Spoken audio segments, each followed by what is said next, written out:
மா ம். வீட்டுக்கு எதனா மளிகை சாமான் இன்னைக்கு வாங்கணுமா? அதெல்லாம் தேவையில்ல, எல்லாமே இருக்கு. ஏன் கேக்குறீங்க? ஓகே.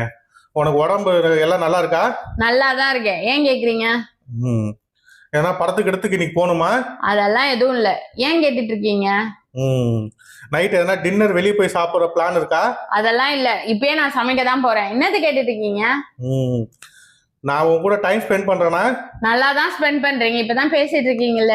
ஏன் இப்ப இதெல்லாம் கேட்டுட்டு இருக்கீங்க? நம்ம கல்யாண வாழ்க்கையில எதனா பிரச்சனை இருக்குதா? அதெல்லாம் எதுவும் இல்ல. ஏன் கேட்டுட்டு இருக்கீங்க? ஓகேம்மா. ஃப்ரெண்டு சாயங்காலம் ஒரு பார்ட்டி வச்சிருக்கான், நான் போலான் இருக்கேன். போங்க, நல்லா உங்க ஃப்ரெண்டோட ஊர் சுத்துங்க. ஒரு நல்ல புருஷனா இருந்தா பொண்டாட்டிய சினிமா கூட்டிட்டு போவான், நைட்டு ஹோட்டலுக்கு கூட்டிட்டு போவான், இல்லையா உடம்பு சரியில்லைன்னா ஹாஸ்பிட்டல் கூட்டிட்டு போவான், இல்லைன்னா நம்ம வீட்டுக்கு தேவையான பொருளை வாங்கறதுக்காக கூட்டிட்டு போவான். போங்க, நீங்க நல்லா உங்க ஃப்ரெண்டோட போய் ஊர் சுத்துங்க.